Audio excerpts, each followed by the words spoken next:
سے پلٹیے. میں نے کہا نا اس مجلس کو سمجھنے کے لیے وہی آدمی درکار ہے تو پابندی سے مجلس میں آتا رہا ہو. رونے سے ثواب ملتا ہے لیکن سمجھ کے رونے پر جنت ملتی ہے. جلدی سے پڑھتے جملے کو. رونے سے جنت ملتی ہے. اب تک تو سمجھ بھی جانا چاہیے. رونے سے جنت ملتی ہے. پھر دوہراؤں گا. رونے سے جنت ملتی ہے لیکن سمجھ کے رونے پر رومانے سیدہ ملتا ہے.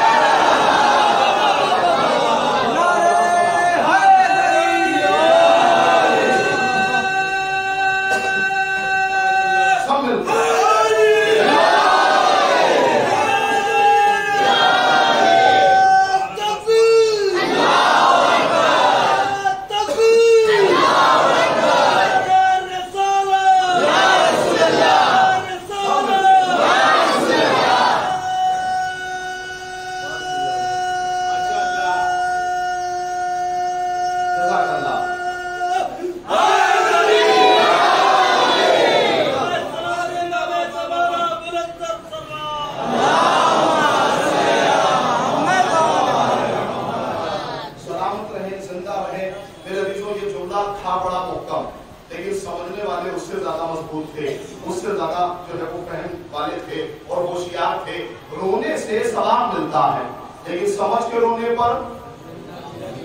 جنت ملتی ہے. بولیے گا مت. رونے پر جنت ملتی ہے لیکن سمجھ کے رونے پر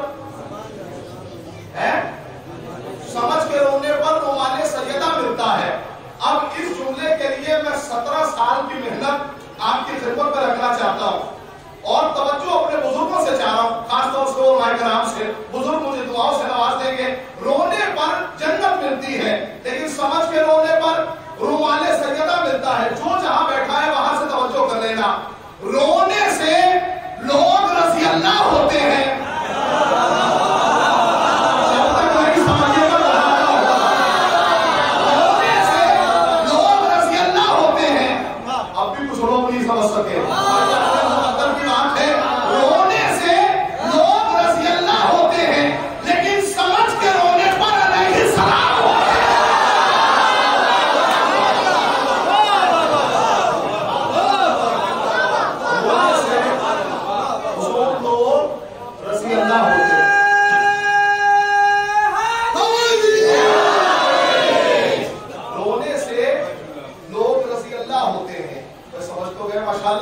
لیکن سمجھ کے رونے پر علیہ السلام ہوتے ہیں. میں زیادہ وضاحت کرنے کا بھی نہیں ہوں. ہاں لیکن ایک جملے کی وضاحت ضرور کروں گا کہ رونے سے لوگ رضی اللہ ہوتے ہیں لیکن سمجھ کے رونے پر علیہ السلام ہوتے ہیں. یہی وجہ ہے کہ اس خیمے میں جتنے ہیں سب رضی اللہ. ہلکا جملہ نہیں تھا. میں پورے قرآن کو آپ کی خدمت میں رکھنا چاہ رہا ہوں. اس خیمے میں جتنے ہیں سب رضی اللہ. اس خیمے میں جتنے ہیں سب علیہ السلام. توجہ کر لو. اس خیمے میں جتنے ہیں سب رضی اللہ. اس خیمے میں جتنے ہیں سب علیہ السلام. بھائی اس خیمے میں لوگ رضی اللہ بھی ہے علیہ السلام بھی ہے. کہنے کا مقصد یہ ہے علیہ السلام اس لیے ہے کہ انہیں معلوم تھا کہ کہاں رویا جاتا ہے, کہاں ہنسا جاتا ہے.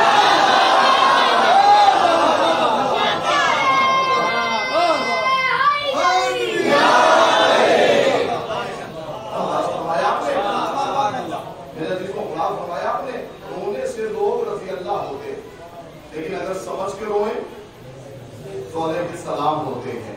اگر آنسوؤں کو سمجھ جائیں تو علیہ السلام ہو جاتے ہیں. آئیے اس منزل پہ آ کے خوبصورت سا جملہ آپ کی بہترین ذوق سماعت کے حوالے کرنا چاہ رہا ہوں اور اسے تقریباً میں ہر مکتب فکر سے پوچھوں گا. ہر مکتب فکر سے پوچھوں گا. جملہ سنیے. رونے سے لوگ رضی اللہ ہوتے ہیں لیکن سمجھ کے رونے پر علیہ السلام ہوتے ہیں. میرے عزیزوں پوری ملت مل کے بتائے, یہ سارا مجمع مل کے بتائے کہ پوری زندگی میں حر نے ایک وقت کی نماز بھی صحیح پڑھی ہو, ایک وقت کا سجدہ بھی صحیح کیا ہو. کیا سن رہے ہیں؟ ایک وقت کا رکوع بھی صحیح کیا ہو, ایک وقت کا قیام بھی صحیح کیا ہو. لیکن شب عاشور حسین کے بچوں کے آنسوؤں کو کیا